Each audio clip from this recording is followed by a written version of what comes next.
اور اس کی عوام کے لیے سود مند بھی قرار دیا جا رہا ہے۔ اگرچہ جماعت اسلامی کے رہنما حافظ نعیم اور پیپلز پارٹی کے صوبائی وزیر سعید غنی دونوں نے اس امکان کو رد نہیں کیا کہ دونوں پارٹیاں کراچی میں مل کر حکومت بنا سکتی ہیں، تاہم یہ مرحلہ آنے والے دنوں میں بڑا اہم ہوگا کہ میئر کس کا ہو۔ اس حوالے سے اس پارٹی کا پلڑا بھاری ہوگا جس کے پاس زیادہ سیٹیں ہوں، اور دوسرے نمبر پر آنے والی پارٹی کو بظاہر ڈپٹی میئرشپ پر قناعت کرنا پڑے گا۔ الیکشن کمیشن کی جانب سے اعلان کردہ نتائج کے مطابق سر فہرست پیپلز پارٹی اور دوسرے نمبر پر جماعت اسلامی ہے، لہذا یقیناً اگر دونوں پارٹیوں کے مابین اتحاد کے لیے مذاکرات کا باضابطہ سلسلہ شروع ہوتا ہے تو پیپلز پارٹی اکثریتی سیٹوں کی بنیاد پر اپنا میئر لانے کا اصرار کرے گی۔ دیکھنا یہ ہے کہ جماعت اسلامی اس پر آمادہ ہوتی ہے یا وہ پھر دوسرا آپشن اختیار کرتے ہوئے پاکستان تحریک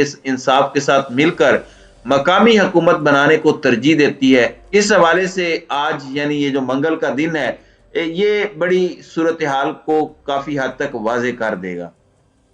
ناظرین کرام، اب دوسرے سینیریو کی طرف چلتے ہیں۔ اگر جماعت اسلامی اور پیپلز پارٹی کے مابین اتفاق رائے نہ ہو سکا تو جماعت اسلامی یقیناً پاکستان تحریک انصاف کی طرف جائے گی۔ دونوں پارٹیاں مل جائیں تو جماعت اسلامی آسانی سے اپنا میئر لا سکتی ہے، کیونکہ پیپلز پارٹی بظاہر دو ٹوک اعلان کر چکی ہے کہ وہ پی ٹی آئی کے علاوہ کسی بھی پارٹی کے ساتھ اتحاد کے لیے تیار ہے، لہٰذا زیادہ امکان یہی ہے کہ تحریک انصاف کی طرف جماعت اسلامی جائے گی۔ لیکن اس صورت میں نئے میئر کو بہت سی مشکلات اور رکاوٹوں کا بھی سامنا کرنا پڑ سکتا ہے، جن کا ذکر کیا جا چکا ہے، اور اس ممکنہ چپکلش کا خمیازہ کراچی اور اس کی عوام کو بھگتنا پڑے گا۔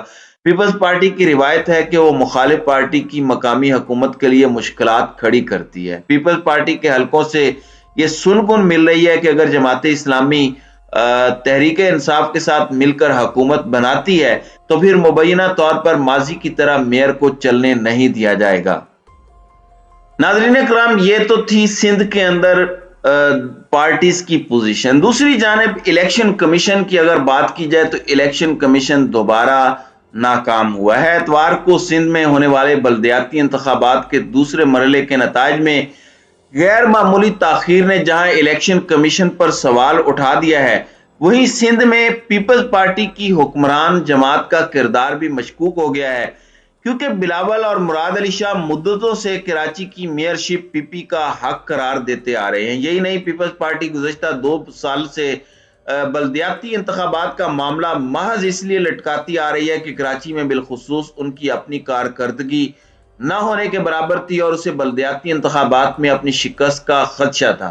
یہی حال ایم کیو ایم کا تھا، کیونکہ 2015 سے 2020 تک ایم کیو ایم کی میئرشپ رکھنے والے وسیم اختر بھی عوام کو کچھ ڈیلیور کرنے سے اس لیے قاصر تھے کہ ان کے دور میں سندھ حکومت بلدیاتی اداروں کے بہت سے اختیارات سلب کیے بیٹھے تھی۔ اس دوران ایڈمنسٹریٹرز کے ذریعے معاملات کو کنٹرول کرنے کی اور وسائل پر ہاتھ صاف کرنے اور جمانے کی دانستہ کوشش کی جاتی رہی۔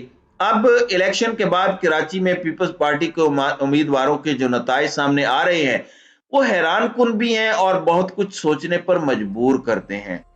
رفتہ رفتہ بدلتی صورتحال بتا رہی ہے کہ بلدیاتی حکومت بھی اتحادی جماعتوں کے ذریعے ہی بن سکے گی، کیونکہ کراچی کی میئرشپ حاصل کرنے کے لیے کسی سنگل پارٹی کے پاس پورے نمبر نہیں ہیں۔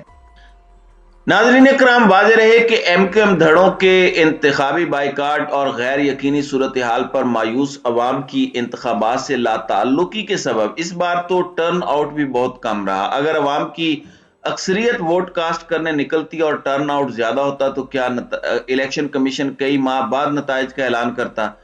اتوار 15 جنوری کو الیکشن کمیشن کے انتظامات کا عالم تو یہ سامنے آیا کہ جاری کردہ ووٹرز کی فہرستیں بھی نامکمل تھیں، اور بے شمار جگہوں پر تو ان فہرستوں کا بھی کوئی وجود نہ تھا، جن پر ووٹرز کو شدید مشکلات کا سامنا کرنا پڑا اور بہت سے لوگ ووٹ دینے سے ہی قاصر رہے۔